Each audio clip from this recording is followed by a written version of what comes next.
రోజు మనం చూస్తుంటే రాష్ట్రంలో పొలిటికల్ నేరేటివ్ ఏదైతే ఉందో తెలుగుదేశం పార్టీ ఏదైతే తెలంగాణలో తెలుగుదేశానికి వారితో కలిసిన కాంగ్రెస్ని నట్టేట ముంచిందో అదే పొలిటికల్ ఎజెండాని నేరేటివ్ని ముందుకు నడిపి తామేదో సాధించవచ్చు అనుకుంటున్నారు. ఎందుకంటే అక్కడ తెలంగాణలో అక్కడ ముఖ్యమంత్రిని పట్టుకొని జూనియర్ మోడీ అని ఏదో వ్యాఖ్యలు చేశారు. ఆయన చాలా నేను గొప్పగా మాట్లాడుతున్నానని ఊహించి వేసుకుంటుంటారు ముఖ్యమంత్రి గారు. కానీ దాన్ని ఎవరు పట్టించుకోవట్లా. అదే రీతిలో ఇక్కడ కూడా ప్రయత్నిస్తున్నారు. ఇటువంటి చిల్లర రాజకీయాలు 40 సంవత్సరాల అనుభవం కలిగిన నాయకుడు చేస్తున్నాడంటే ఒక్కొక్కసారి నమ్మబుద్ధి కాదు. మొన్న ప్రధానమంత్రి నరేంద్ర మోడీ గారు మా కార్యకర్తలతో మాట్లాడుతూ రాజకీయ అంశాలు, పరిపాలనకు సంబంధించిన అంశాలు అనేక విషయాలు ప్రస్తావించారు. తెలుగుదేశం పార్టీ పొద్దున్న లేచిన దగ్గర నుంచి మోడీ జపన ఎందుకు చేస్తున్నారు, చంద్రబాబు నాయుడు కానీ, తనయుడు లోకేష్ బాబు కానీ, ఇతర మంత్రులు కానీ, ఎందుకు మోడీ గారి ఆయన రాసుకుంటే ఈ పార్టీకి మోడీ కోటి ఎప్పుడో పూర్తయిపోయేది. సో మంచి కొంచెం పుణ్యం అన్నా దక్కేది. రామకోటి రాసుకున్నట్టుగా మోడీ కోటి అని రాసుకుని ఉంటే డైరీ పెట్టుకొని.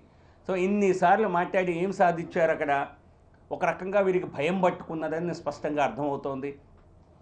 మోడీ ఫోబియా ఈ దేశంలో ఎవరికైనా ఎక్కువగా పట్టుకుంది అంటే దానిలో ముఖ్య వరుసలో, ప్రథమ వరుసలో చంద్రబాబు నాయుడు గారు ఉన్నారు. ఆయన్ని చూసి మోడీ గారు భయపడుతున్నారట, అసూయపడుతున్నారట. ఎందుకని అసూయపడాలి?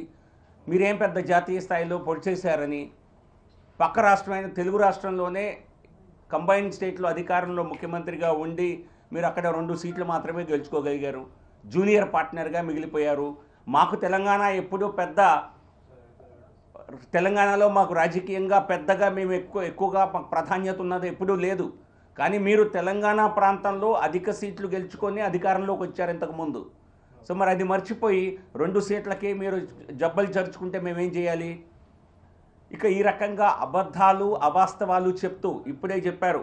ఎలా నరేగాలో నా దగ్గర ఉన్నటువంటి ఇంకో సమాచారం, ఇది మొన్ననే పార్లమెంట్లో నరేగా ఫండ్స్కి సంబంధించి ఇచ్చినటువంటి రిప్లై. దీనిలో గత 3 సంవత్సరాల్లో ఏ రాష్ట్రానికి ఎన్ని నిధులు ఇచ్చారో అని చూస్తే ఆంధ్రప్రదేశ్, మనం దాదాపుగా వెస్ట్ బెంగాల్ తమిళనాడుతో సహా మన ఈ 3 రాష్ట్రాలకి మాత్రమే అత్యధిక నిధులు ఇవ్వటం జరిగింది నరేగా కింద. అది డిమాండ్ డ్రివెన్ ప్రోగ్రామ్ అని అందరికీ తెలుసు. కానీ రాష్ట్రానికి అన్యాయం చేయదలుచుకుంటే రకరకాల కారణాలు చూపించవచ్చు కదా. వెస్ట్ బెంగాల్ భారతీయ జనతా పార్టీ పాలించే రాష్ట్రమా? కాదు. ఎప్పుడూ మేము అక్కడ అధికారంలో లేము. తమిళనాడు, ఆంధ్రప్రదేశ్లో మేము అధికారంలో ఉన్నామా? లేము. సో కాబట్టి ఇటువంటి చౌకబారు రాజకీయాలు మానుకొని వాస్తవాలపైన చెప్తే బాగుంటుంది. మొన్న ప్రధానమంత్రి గారు చెప్పిన విషయం అందరికీ ఇప్పుడు అర్థమైంది. రాష్ట్ర ప్రభుత్వానికి, చంద్రబాబు నాయుడు గారికి చెప్పుకోవటానికి ఏమీ లేవు. నేను ఈ రోజున పత్రికాముఖంగా మరొక సవాల్ విసురుతున్నాను. మేము చేసిన పనులు కాక రాష్ట్రం కోసం మీరేం చేశారో మీరు చెప్తారా? 4 పనులు చెప్పగలరా? 5 పనులు చెప్పగలరా? 5 సంవత్సరాలు పరిపాలించి నేను ఈ గొప్ప పనులు 5 చేశాను అని మీరు కేంద్ర ప్రభుత్వ పథకంతో సంబంధం లేనివి ఏమైనా చెప్పే దమ్ముందా? ఏమీ చేయలేదు. ప్రచారం చేసుకున్నారు తప్పితే. సో చివరికి వెనక్కి తిరిగి చూస్తే నరేంద్ర మోడీ గారి ప్రభుత్వం ద్వారా, కేంద్ర ప్రభుత్వం ద్వారా వచ్చిన పనులను మీరు ఇంప్లిమెంట్ చేశారు తప్పితే 1,50,000 కోట్లకు పైగా అప్పులు తెచ్చి సాధించిందేమీ లేదు. 2 అంతస్తుల భవనాన్ని కట్టలేని చేతగాని ప్రభుత్వం మీది, చంద్రబాబు నాయుడు గారిది. హైకోర్టు డిసెంబర్ 15 కల్లా తాత్కాలిక హైకోర్టు భవనం రెడీ అవుతుందని సుప్రీంకోర్టుకు చెప్పి 2 నెలల క్రితం మళ్ళీ మొన్న హడావిడిగా ఎందుకు తెస్తున్నారు, మాకు దీని గురించి సమాచారం లేదు అని చెప్తే మరి మీకు మతిమరుపు అనుకోవాలా, లేక కావాలని రాజకీయ బలుపు అనుకోవాలా? ఏదో ఒక రకంగా మనం చెప్పేస్తే ప్రజలు నమ్మేస్తారులే, ప్రజలకేం తెలుస్తుందిలే, మనకే ఎక్కువ వాయిస్ ఉంది కదా మీడియాలో అని మీరు ఈ రకంగా తప్పులు చేయటం తగునా? ఎంతకాలం తప్పులు చెప్పి తప్పించుకుంటారు? మీరు చెప్పే ప్రతి తప్పుని, మీరు చెప్పే ప్రతి అబద్ధాన్ని మేము తప్పనిసరిగా ఎండగడతాము. ఆ మాట అంటే వారి ఎంపీలు ఇక్కడ వారేదో అద్భుతంగా పనిచేస్తుంటే వారిని అడ్డుకున్నట్ట, వారిని సస్పెన్షన్ చేశారట. వెళ్ళవలసిన అవసరం ఏముంది? నాకు తెలిసి వీరు ఏఐడిఎంకేని సస్పెండ్ చేశారు కదా, మనం కూడా కొంచెం తమాషా చేసి సస్పెండ్ అయ్యి పెద్ద వీరుల్లాగా బయటకు వద్దాం అన్న వీరి తపన కక్కుర్తి తప్పితే దానిలో వీరు ఎక్కడ చేసింది ఏమీ లేదు. సో కాబట్టి ఇటువంటి డ్రామా రాజకీయాలు మానుకోవాలి. ఆ మాట్లాడితే మేము కూలీలమా, గుమాస్తాలమా, మేము ఇట్లా పని చేయాలా? ఎవరు ఇక్కడ ప్రతి ఒక్కరూ రాజకీయ క్షేత్రంలో ప్రతి నాయకుడు, ప్రతి మంత్రి ప్రజలకు కూలీలాగానే పనిచేయాలి. మనందరం సేవకులమే. దానికి ఇటువంటి గుమాస్తాల్ని, కూలీలని తప్పు చేసి చూపించటం అది మీకేదన్నా తగునేమో, కానీ ఏ వృత్తిని, ఏ హోదాని తక్కువ చేసి మాట్లాడటం సరికాదు. అందరికీ బాధ్యత ఉన్నది, నిబద్ధత ఉన్నది ప్రజల పట్ల. సో నన్ను సమాచారం అడిగితే, యూటిలైజేషన్ సర్టిఫికేట్ అడిగితే నేను గుమాస్తానా అంటే మీ గుమాస్తాలంటే అంత చులకనా? ప్రభుత్వ అధికారులంటే మీకు అంత చులకనా? ఇది చాలా తప్పు. ఇటువంటి మాట్లాడరాదు. ఏదో మెలో డ్రామా చేసేస్తే రాజకీయాల్లో మనం చాలా పేరు తెచ్చుకుంటామని చెప్పి మీరు ఈ రోజున మెలో డ్రామా ప్లే చేయాలని చూస్తున్నారు. ఒకప్పుడు సినిమాల్లో చాలా అత్యంత స్థాయిలో సినిమాలు నిర్మించి రామానాయుడు గారు చాలా గొప్ప ప్రొడ్యూసర్గా ఎదిగారు. దాదాసాహెబ్ ఫాల్కే అవార్డు గ్రహీత కూడా ఆయన, గొప్ప పేరున్న వ్యక్తి. మీరు ఈ రోజున రాజకీయ డ్రామాలు చేసి డ్రామా నాయుడులాగా ఎదుగుతున్నారు తప్పితే మీకు ప్రజాక్షేత్రంలో మీరు చేసే ఈ మెలో డ్రామాల వలన మీకు ఎటువంటి లాభం లేదు. సో వాస్తవాలపైనే దయచేసి మాట్లాడండి. నేను ఇచ్చిన దానికి సమాధానం చెప్పండి. 600 ప్రామిసెస్ చేసి మీరు ప్రజలకి తప్పించుకొని తిరుగుతున్నారు. మేనిఫెస్టోని మాయం చేసి ఎవరికి గుర్తులేవులే అనుకుంటున్నారు. మీరు చెప్పినవి, మీరు చేసినవి 5 ప్రముఖ పనులు చెప్పండి. పోలవరం మీరు మెగా కాంట్రాక్టర్గానే పనిచేశారు, అది రాష్ట్ర ప్రభుత్వ నిధులతో నిర్మించలా. సో ఎంతసేపు పిఎంఏవై ఎన్టీఆర్ గారి పేరుతో దాని పథకం అని చెప్తున్నారు తప్పితే అది కేంద్ర ప్రభుత్వ నిధులని అందరికీ తెలిసిందే. 9.5 లక్షల ఇళ్లని కేవలం ఒక్క రాష్ట్రానికి ఇచ్చింది మన రాష్ట్రానికే. దాదాపుగా దేశవ్యాప్తంగా ఇచ్చిన ఇళ్ల నిర్మాణ పథకంలో, పట్టణ ఇళ్ల నిర్మాణ పథకంలో 6వ వంతు మన రాష్ట్రానికి వచ్చింది. తప్పనిసరిగా అప్పుడు వెంకయ్య నాయుడు గారు మంత్రిగా, పట్టణ శాఖ మంత్రిగా ఉండే రాష్ట్ర అభివృద్ధి కోసం అనేక పనులు చేశారు. దానిలో ఇది ఒక మంచి పని. మరి దానికి కేంద్ర ప్రభుత్వం ఇచ్చిందే కదా అది. దాని గురించి మాట్లాడరా?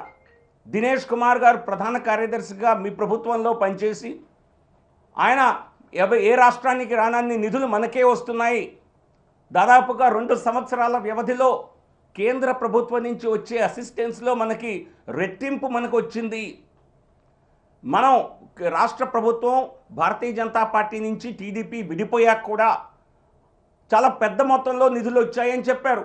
6,000 కోట్లకు పైగా నరేగా కింద ఇచ్చామని మంత్రి గారే ప్రధానంగా రిప్లైలో ఇచ్చారు. మరి ఏ రాష్ట్రానికి రానంత నిధులు మనకు వస్తుంటే మరి దానికి క్రెడిట్ తీసుకోండి, తప్పులేదు. రాష్ట్ర ప్రభుత్వం పని చేస్తేనే నిధులు వస్తాయి, నేను ఒప్పుకుంటాను. కానీ అదేదో కేవలం మీ గొప్పదనం, ఇక తినేవాడే గొప్ప, వడ్డించేవాడిదే ఉంది. ఇక ఈ రకంగా మీరు వ్యాఖ్యానిస్తే దాన్ని ప్రజలు తప్పుపడతారు. కేంద్ర ప్రభుత్వం, నరేంద్ర మోడీ గారు రాష్ట్ర ప్రభుత్వం పట్ల పూర్తి విధేయతతో, పూర్తి సహకార భావంతో ఉన్నారు. సో చేసిన సహకారాన్ని మరిచి ఏ చెట్టు కొమ్మపైన కూర్చున్నామో ఆ చెట్టునే నరుక్కున్న ఘనత మీది.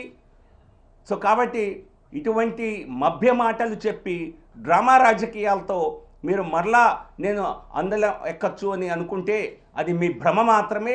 ఈ భ్రమ కూడా కొద్ది నెలల్లో తీరబోతోంది. సార్, కేసీఆర్ మోడీ ఇద్దరు కూడా ఏపీ అభివృద్ధిని కోరుకోవట్లేదు. ఇక రోజుకొక కొత్త డ్రామా స్క్రిప్ట్ రాసుకోవటం, పొద్దున్నే ఆ స్క్రిప్ట్ని, ఓవరాల్ స్క్రిప్ట్ మొదట్లోనే తయారైంది. ఏ రోజుకు ఆ రోజు సీన్ రాసుకొని పొద్దున్నే మరి పార్టీలో నాయకులందరూ ఆ స్క్రిప్ట్ని ఫాలో అవ్వటం, ఇక్కడ ఎంపీలు ఆ డ్రామాకు కొత్త తెర తీయటం. ఇది తప్పితే ప్రజలకు పనికొచ్చే పని మీరేం చేశారు? ఆరాటం, పోరాటం అని తిరిగారు. 100 కోట్లు ఖర్చు పెట్టారు ప్రజాధనాన్ని.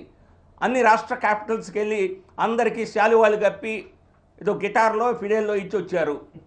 ఏం సాధించారు? దాని నుంచి రాష్ట్ర ప్రజల సొమ్మును వాడుకోవటం తప్పితే ప్రచార ప్రసారాలకి, మీ రాజకీయ ప్రయాణాలకి రాష్ట్ర ప్రజలకి ఏం ఒరిగింది దీనివలన?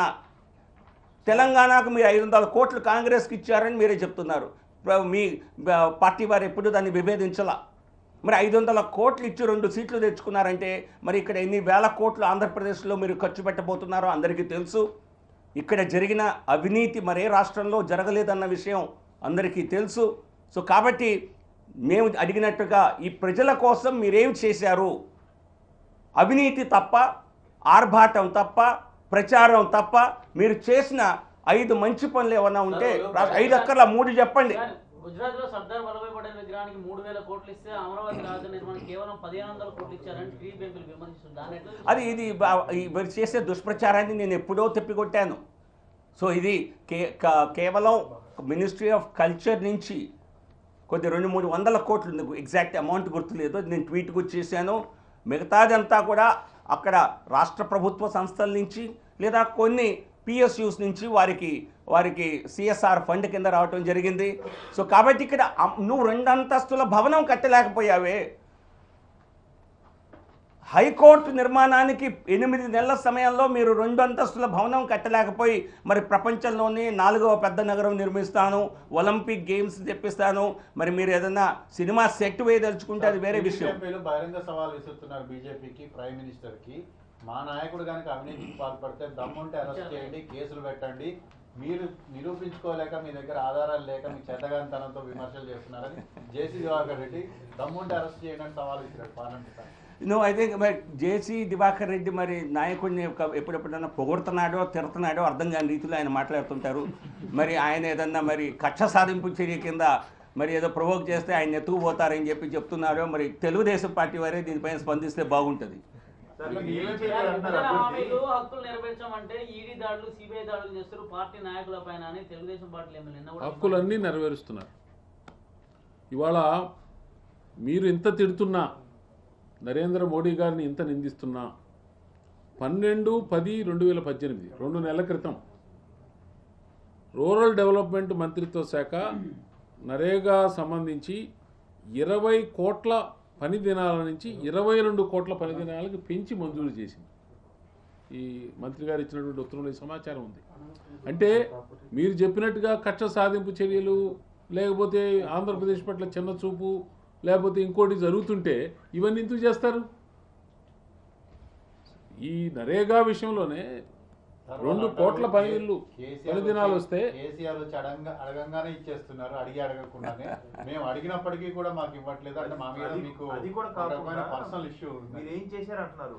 మీరేం నిధులు అయిపోతే ఆయన సొంతంగా పోలవరం ప్రాజెక్టుకి రాష్ట్ర కడప ఉక్కు ఫ్యాక్టరీ అంతా ఉత్తితే 7,000 కోట్లు కేంద్ర ప్రభుత్వం నుంచి నిధులు వెళ్ళాయి పోలవరంకి. వెళ్ళలేదని చెప్తారు. 7,000 ఇచ్చారు, ఆల్రెడీ ఇవ్వటం జరిగింది. ఆల్రెడీ 20,000 కోట్లు ఇచ్చారు. అంత పెద్ద ప్రాజెక్టుని ఆయన కడుతున్నారు, మీరు ఏం చేయలేదు.